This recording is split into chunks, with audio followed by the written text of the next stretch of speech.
ნინა, რა მაინტერესებს? როდის შემოდის ცხენისწელი? 17 თებერვალს შემოვა ცხენისწელი, თუმცა ეს არ ნიშნავს იმას, რომ ახალ წელს მნიშვნელობა არ აქვს, იმიტომ რომ ციკლი იცვლება და 26 წლის შემოსვლა, მოდი მე ასე დავარქმევდი მზის წელის შემოსვლასაც, იმიტომ რომ ძალიან მნიშვნელოვანი მართლა ახალი ციკლი იწყება. ახალი წელი დგება თავისთავად 2026 წელს, თუმცა თვითონ წლის მართველი შეიცვლება 17 თებერვალს. შესაბამისად ამის მიხედვით და როგორ უნდა შევხვდეთ? საკმაოდ მნიშვნელოვანი და კარგი კითხვაა, როგორ უნდა შევხვდეთ ახალ წელს. თუმცა ძალიან ხშირად ვსაუბრობთ კი არა და ყოველთვის როგორ უნდა შევხვდეთ, მაგრამ არასდროს არ ვსაუბრობთ, როგორ უნდა გავაცილოთ ძველი წელიწადი, რასაც მიუხედავად იმისა, რომ ყოველ წელს განსაკუთრებული მნიშვნელობა აქვს, იმიტომ რომ ცხენი ყოველთვის წინ იყურება და არასდროს წარსულში. შესაბამისად, უნდა ვეცადოთ, სულ რამდენიმე დღე არის დარჩენილი ახალი წლის შემოსვლამდე, ყველაფერი რაც კი რამ გვაქვს დასასრულებელი.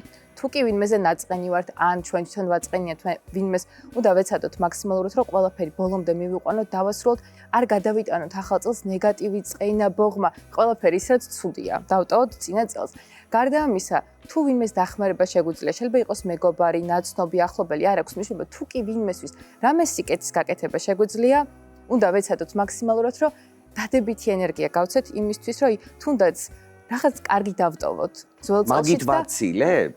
მაგას გასწავლეთ კიდე პატარა რიტუალს, რის გაკეთებაც შეგვიძლია იმისთვის, რომ უფრო მარტივად წაიღოს ეს ცუდი რაღაცები და შესაბამისად არა მხოლოდ ცუდია. ხანდახან შეიძლება ის რაც კარგი ვგონია, ან ის რაც რაღაც კონკრეტულ მომენტში ჩვენთვის საჭირო იყო, ხელი შეგვიშალოს და არ მოგცეს იმის შესაძლებლობა და სივრცე, რომ ახალი მოვლენები მოხდეს ჩვენს ცხოვრებაში, ან თუნდაც გაიხსნას იმის გზა, რომ რაღაც ახალი შემოვიდეს ჩვენს ცხოვრებაში. შეგვიძლია პატარა რიტუალი ჩავატაროთ, დაგჭირდება სანთელი, წყალი, მარილი და თასი, ფურცელი, კალამი, დავანთოთ სანთელი, დავწეროთ ამ ფურცელზე ყველაფერი ის, რისი გაშვებაც გვინდა, რისი დატოვებაც გვინდა 2025 წელს.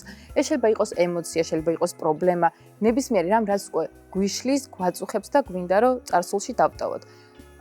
თაში ჩავასხამთ წყალს, ჩავყრით მარილს, შემდგომ ამ სანთელზე დავწოვოთ ფურცელს და ჩავყრით ფერფლს აი ამ მარილიან წყალში, რომელიც გაენეიტრალებს და უფრო მარტივად მოვახერხებთ იმას, რომ აი ეს რაც ხელს გვიშლის, დავტოვოთ ძველ წელში და გადავდგათ ახალი ნაბიჯი ახალ ციკლში, ახალ 2026 წელს. ასევე კარგი იქნება შეგვიძლია ასე დავიწყოთ, მესიამოვნებთ ვემშვიდობები ნეგატიურ ენერგიებს, ემოციებს, ბლოკებს და შემდგომ უკვე ჩვენი სიტყვებით ყველაფერი ის რისი დამშვიდობებასთანაც გვინდა. ეგ უნდა გაიმეორო, იმიტომ რომ ძალიან სწრაფად თქვი.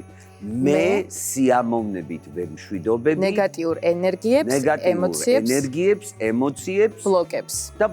და შემდგომ უკვე ჩამოვწერთ ყველაფერს იმას, რაც უკვე ჩვენთვის კონკრეტულად არის ხელში შემშლელი.